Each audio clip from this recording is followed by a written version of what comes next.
TMP news channel के studio में खुश आमदीद। मैं हूं लुबना चौधरी। रुख करते हैं पिंडी भटिया जिला हाफिजाबाद का। हमारे खसूसी नुमाइंदा हाजी इमदादुल्लाह हजासी की रिपोर्ट के मुताबिक हल्का पीपी 37 मियां कादर बख्श भट्टी की फातह ख्वानी में शिरकत।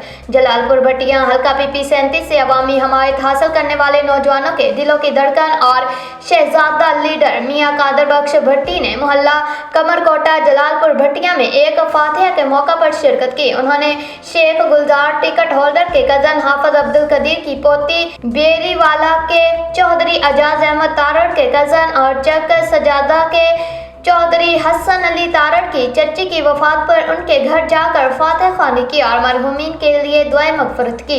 मियां कादर बख्श भट्टी ने अहले खाना से दिली हमदर्दी का इजहार करते हुए कहा कि वो दुख की इस घड़ी में उनके साथ हैं। अल्लाह पाक मरहूमा को जन्नतुल फिरदौस में आला मुकाम अता फरमाए और लवाहिकीन को सब्र जमील अजर अजीम अता फरमाए। आमीन सुम्मा आमीन। उनका ये अमल अवामी खिदमत और खलूस की एक रोशन मिसाल है।